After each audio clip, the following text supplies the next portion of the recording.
मित्रांनो नमस्कार.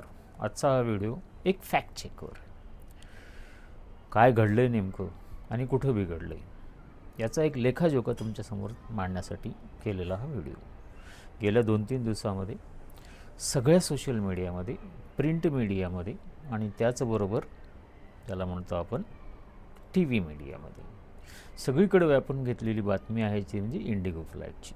मित्रांनो, ह्या व्हिडिओचा उद्देश एवढाच आहे की फॅक्ट काय आहे, ह्या सगळ्या गोष्टीचं ॲनालायसिस मी काय केलेलं आहे ते तुमच्यासमोर मांडणं आणि इथे बिझनेस कुठं येतो या गोष्टी तुमच्यासमोर मांडणं आणि विशेष करून किती डिफरन्स आहे रेल्वे गाड्या, बस गाड्या, ट्रॅव्हल्स आणि थोडक्यामध्ये विमान यामध्ये या गोष्टी तुमच्यासमोर मांडणं आणि आपल्या महाराष्ट्रातल्या कानाकोपऱ्यातल्या सामान्य व्यक्तीला ह्या गोष्टीची माहिती देणं हा उद्देश आहे. कोणाची निंदा करायचं नाही आहे. नेमकं फॅक्ट काय आहे म्हणून आधीच सांगतो मित्रांनो, हा व्हिडिओ आवडला तर लाईक करून शेअर करायला विसरू नका. काय झालं आहे नेमकं मित्रांनो, तर बघा फॅक्ट काय आहे, तर जेवढीही विमानाने प्रवास करतात म्हणजे विमानाची जी भारताची जी कॅपॅसिटी आहे, विमानाने प्रवास करण्याची जी विमानाची कॅपॅसिटी आहे सगळ्याचा 65% वाटा हा इंडिगोकडं आहे. मित्रांनो, याच्यापूर्वी जवळजवळ 95% विमानसेवा ही प्रायव्हेट प्लेअरच्या हातात आहे, म्हणजे शासनाच्या हातामध्ये खूप कमी आहे. 5% असं म्हणायला हरकत नाही, 95%. पण कंट्रोल कुठेही असेल तर शासनाचाच असतो. नियम शासनाचे पाळावेच लागतात, म्हणजे त्याला कुणालाही चुकलेलं नाही आहे थोडक्यामध्ये. तर मित्रांनो, ज्यावेळेस बिझनेसमधला 65% वाटा एकाच व्यक्तीचा हातात राहतो प्रायव्हेट सेक्टरमध्ये, तर तो किंगच बनतो. तो जे ठरवेल ती पूर्व दिशा व्हायला सुरुवात होती. मग तो कोणाचं ऐकत नाही आणि उलतापालत करायला मागं पुढं बघत नाही. तर इंडिगोच्या हातामध्ये 65% आहे. सगळी उडाणं जी असतात ती त्याच्या हातामध्ये असतात. गेल्या काही कालावधीमध्ये होत असलेली उलतापालत, विमानामध्ये होणारे ॲक्सिडेंट, प्रवाशाची सुरक्षितता हे सगळं बघून भारताच्या सरकारने 2024मध्येच एक नियमावली बनवली आणि ती नियमावलीमध्ये काही स्ट्रिक्ट रूल टाकले. अगदी योग्य नियमावली बनवली. जगाचा सगळीकडचा अभ्यास करून त्यांनी ही नियमावली बनवली. नियमावलीत फरक काय आहे? फरक की जो पायलट असतो, म्हणजे या सगळ्या गोष्टीमध्ये 2 गोष्टी महत्त्वाच्या असतात, त्या म्हणजे एक विमान आणि दुसरं पायलट. मित्रांनो, पायलट जर का मेंदूनी स्वस्थ असेल, त्याची झोप झालेली असेल, तो शांत असेल, तरच तो व्यवस्थित चालू शकतो. जसं गाडीचा ड्रायव्हर आहे. गाडी कितीही महाग घ्या तुम्ही आणि तुम्ही आत बसलेले किती श्रीमंत असा किंवा गरीब असा, शेवटी सगळं काय ड्रायव्हरवर डिपेंड आहे. तसं याचं पायलटवर डिपेंड. म्हणून शासनाने काय नियम केला की आठवड्यामधनं 48 तासाऐवजी म्हणजे आठवड्यात जास्तीत जास्त 36 तास तो हे काम करू शकेल आणि लँडिंगचे 2 रात्रीच्या वेळेस लँडिंग जे आहे ते 2 वेळेस करू शकेल, असा एक नियम बनवला. आता खेळ खरा इथून सुरू झाला मित्रांनो. आणि हे नियम बनवल्यानंतर जसं नेहमी सरकार काय करतं की हा नियम बनवला, हा नियम या दिवसापासून लागू होईल, म्हणजे 1 डिसेंबर 2025पासून लागू होईल, तोपर्यंत तुम्हाला काय पूर्वतयारी करायची करून घ्या, असं शासनाने एक आदेश काढला, नियम बनवला आणि मग तिथून खरा खेळ सुरू झाला. कारण गंमत अशी आहे मित्रांनो की मुळामध्ये सर्वात गोष्ट कमी कुठली आहे तर पायलट लोकांची आहे. इंडिगोकडं जर सगळा मेसेजेसचा मी ॲनालिसिस केलं त्यावरून जवळजवळ 2200 विमानं आहेत, म्हणजे 2200 उड्डाणं होतात, विमानं आहेत. आणि असं म्हणलं जातं, स्टॅटिकल डाटा सांगतो की एक विमानामध्ये 18 पायलट असले पाहिजेत. आता हे इंडिगो सोडून बाकीच्या ज्या कंपन्या आहेत भारतामध्ये ऑपरेट करणाऱ्या, त्यांच्याकडं एक विमानामध्ये 15, 14, 15 असे आहेत, म्हणजे तेही कमीच आहेत. पण इंडिगोकडं 11 आहेत, म्हणजे बऱ्याच कमी संख्या आहे इंडिगोकडं असणाऱ्या पायलटची.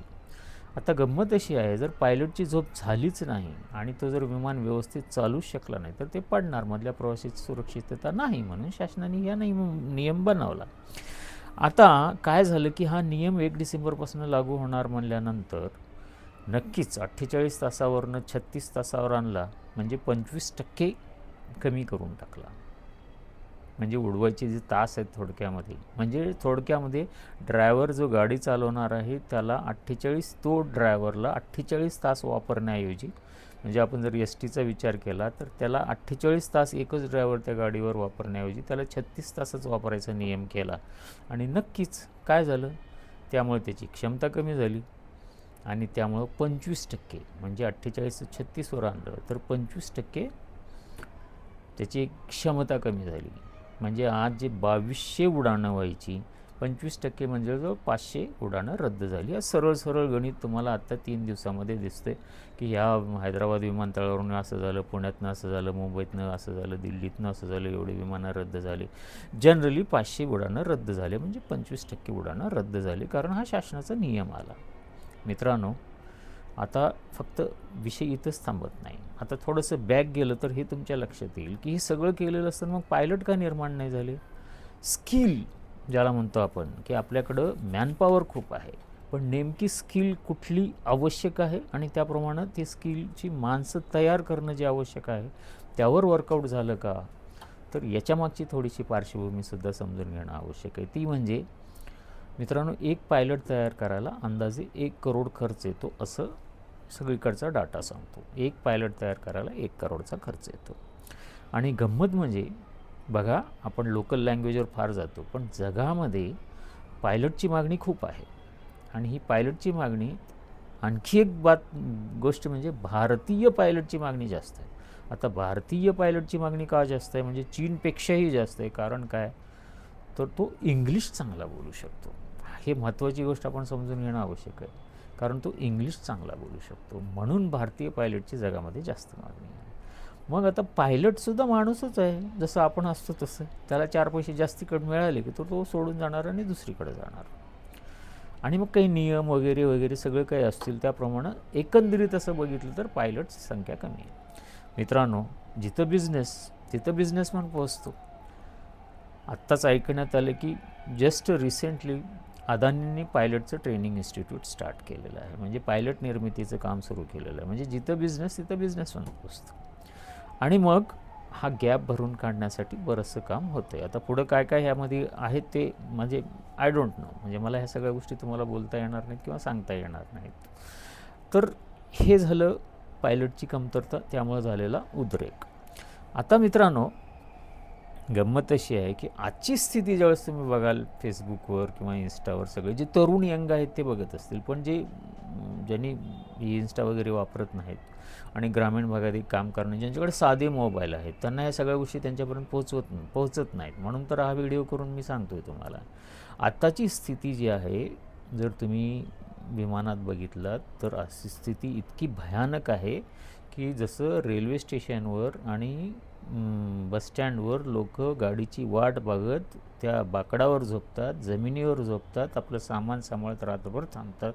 सेम स्थिती विमानतळाची आहे. किती भयानक अवस्था झाली. आणि त्याच्यापेक्षाही भयंकर स्थिती अशी आहे की आपण ज्यावेळेस बसस्टँडवर गाडीची वाट बघत बसतो, रेल्वे स्टेशनवर गाडीची वाट बघत बसतो, तिथं आपलं सामान आपल्याजवळ असतं, पण इथे विमानतळावर ते सामान त्यांच्याकडं नाही आहे. म्हणजे जे काही सामान आहे ते सगळं तिथं ऑलरेडी विमान बोर्डिंगला जाणार आहे म्हणून त्यांच्याकडे जमा झालेलं आहे. म्हणजे 3-3 दिवस झालं लोक त्या बसस्टँडवर जसं बसतात तसं विमानतळावर बसलेले, झोपलेले, कोणी डान्स करू लागले, कोणी रडू लागले. सगळ्यांचे कामं काय काय असतील सगळे परेशान झालेले आहेत. जशी स्थिती रेल्वे स्टेशन नजरेसमोर आणून बघा, जशी स्थिती आपल्याकडं ग्रामीण भागात रेल्वे स्टेशन बसस्टँडवर लोकांची असते, सेम स्थिती विमानतळावर झालेली आहे. आणि याचं कारणीभूत सरकारचा एक आदेश, चांगला आदेश, आणि त्याप्रमाणे पूर्तता न करणं आणि प्रायव्हेटायझेशन. म्हणजे एकाच हातात 65% जे काय आहे ते. आता याच्या पुढं जर आपण फॅक्ट सगळेच तुमच्यासमोर मांडतो आहे मी. आता याच्या पुढं असं जसं आपल्याकडं एक काय म्हणतो त्याला म्हण आहे. ते कुठली म्हण आहे की पोळी भाजून घ्यायची. आली स्थिती की त्याच्यावर पोळी भाजून घ्यायची. मग कसं झालं आपल्याला माहिती आहे, आपण ज्यावेळेस बसस्टँडमध्ये थांबतो किंवा रेल्वे स्टेशनवर थांबतो तर बाहेरच्या बाजूला बरेच रिक्षावाले असतात बघा, मोठ्या गाड्यावाले असतात. गर्दी वाढली की ते लोक येतात आणि वरडायला सुरू करतात. आणि समजा बसमध्ये आपल्याला 5 रुपयाला 10 रुपयाला कुठंतरी स्टेशनला जायचं असेल तर ते लोक 15 रुपयात घेऊन जातात, कारण गर्दी खूप वाढलेली आहे. सेम कंडिशन विमानाची झाली. काय झालं विमानामध्ये? आणि आणखी जर सण असतात का नाही आपल्याकडे, दिवाळी दसरा असतात, तर हे प्रायव्हेट ट्रॅव्हल्सवाले असतात. ट्रॅव्हल्सवाले 500 रुपयाला नेणारं जो असतो तो रेट वाढवतो, 1000 करतो, 1500 करतो, कारण जाण्याशिवाय पर्याय नाही. पब्लिक भरपूर आहे. गव्हर्नमेंटने जरी नियम केले असतील, रूल केले असतील, तरी पब्लिकही बोलत नाही, कारण त्याला जायचं असतं. मग हा नियम कोणी पाळतो का? तर नाही पाळत, कारण पब्लिक संख्या फार मोठी आहे. जसं आपल्याकडं बसस्टँड आणि रेल्वे स्टेशनवर घडतं, सेम परिस्थिती विमानतळावर झालेली आहे. म्हणजे काय झालेलं आहे की हा जो ऑपरेटर आहे इंडिगोवाला, तो ऑपरेटर त्याची संख्या कमी केली, म्हणजे 500 उड्डाणं दिवसातनं कमी झाली. मग दुसरा जो आहे बाजूचा, ज्याच्याकडे गाड्या आहेत, थोडक्यामध्ये विमानं आहेत, ज्याच्याकडे पायलट आहे, त्याची तर चांदीच झाली. त्यांनी त्याच्यात बिझनेस शोधला आणि मग त्यांनी रेट वाढवून टाकले. किती भयानक! म्हणजे मी इन्स्टावर आणि सगळ्यावर बघतो तर मला आश्चर्य वाटतं. ते म्हणजे मुंबईहून चेन्नईला जायला 1-1 लाख रुपये भाडं झालं. पुण्यावरनं मुंबईला जायला 30,000 रुपये भाडं घ्यायला लागलं. आता विमानात बसून, विमानात प्रवास करून त्या टायमिंगमध्ये काम करणारा व्यक्ती, ज्याला आता रेल्वेत बसायची सवय नाही आहे, ज्याला बसनी फिरायची सवय नाही, त्याची काय अवस्था झाली. आणि त्याला कधी एक माहीतच नव्हतं की बसमध्ये आणि रेल्वेत काय घडतं आहे, आणि आपला सामान्य माणूस काय घडतो आहे, आणि रोज त्याच्यावर काय घडतं आहे, आणि तो काय बघतो आहे. ह्या गोष्टी आता मात्र विमानातल्या लोकांना दिसल्या आणि मग ते ओरडायला लागले. आणि मग ते पैसे आहेत तिथं, आणि त्यामुळं सगळीकडं ह्या गोष्टी घडल्या. खरं पाहता ग्रामीण भागात हे रोज घडतं, त्याला कोणीही लक्ष देत नाही. पण आता हे सगळं विमानातनं आलं, म्हणजे थोडक्यामध्ये इंडिगोमुळं सगळ्या जगासमोर आलं. आता ही पोळी भाजून घेण्याची वृत्ती सगळीकडे आहे का? तर माणसातच आहे. म्हणून बाकीचे लोक पोळी भाजून घ्यायला गेले. आपल्याला माहिती आहे की ट्रॅव्हल्समध्ये ज्यावेळेस आपण फिरतो त्यावेळेस ऐन सीझनमध्ये रेट वाढतो, म्हणजे थोडक्यामध्ये बिझनेस शोधला जातो. वर्षभरात जे बिझनेस मिळत नाही ते तेव्हा मारून घेतलं जातं थोडक्यामध्ये. सेम कंडिशन विमानामध्ये घडते, म्हणजे सगळं सारखंच आहे, काय फरक पडत नाही. आता एवढा हाहाकार उडत असताना मार्ग 2च आहेत, आणि मला वाटतं ह्या 2 मार्गावर आता वर्कआउट होणं आवश्यक आहे आणि होईल असं वाटतं. एक म्हणजे पायलटची संख्या वाढवणं. ती काही एका रात्रीत वाढत नाही, एखादी वर्ष लागतो एखादी पायलट तयार व्हायला, म्हणजे सगळ्या गोष्टी कंप्लीट करून. आणि दुसरं म्हणजे शासनाने काही दिवसासाठी नियम शिथिल करणं, कारण शासनाच्या हातात तेवढंच आहे. कितीही कंट्रोल केला आता तर पर्याय नाही आहे. आपण म्हणजे आपल्या देशात लोक नियमाला कसं मोडायचं हे पहिल्यांदा बघतात. तसं इंडिगोनी केलं. इंडिगोनी आपलं प्रॉफिट बघितलं. त्यांनी एक लो कॉस्ट बिझनेस मॉडेल उभा केला, म्हणजे पायलट जे आहेत त्यांना जास्त वेळ वापरून आपली किंमत कमी करून लो कॉस्ट बिझनेस मॉडेल दिला, आणि लोक पळाले. कारण आपण कुठं पळतो? जिथं स्वस्तात भेटतं तिथं पळतो. लोक तिथं पळाले आणि त्याच्या आधारे त्यांनी सगळा कंट्रोल केला. तर हे ॲनालिसिस म्हणजे माझ्या दृष्टीने ग्रामीण भागातल्या प्रत्येकाला ही गोष्ट समजेल म्हणून मी तुमच्यासमोर हा व्हिडिओ आणला. माझा मूळ उद्देश एवढाच की फॅक्ट काय आहे हे तुमच्यासमोर यावं आणि तुम्हालाही कळावं, लोकांनाही कळावं की नेमकं फॅक्ट काय आहे. तर मित्रांनो, बसस्टँडवर जसं लोक रेल्वे स्टेशनवरच्या फुटपाथवर चालणाऱ्या, मधल्या पाथवर चालणाऱ्या लोक जसं झोपलेले आहेत, सेम कंडिशन आता सध्या विमानाची आहे. आणि हे सगळं प्रायव्हेट ज्या विमानधारक आहेत, म्हणजे विमान चालवण्यात त्यांच्या हातात असल्यामुळं यात फार मोठा, ज्याला म्हणतो आपण की बिझनेस त्यांच्या हातामध्ये गेला.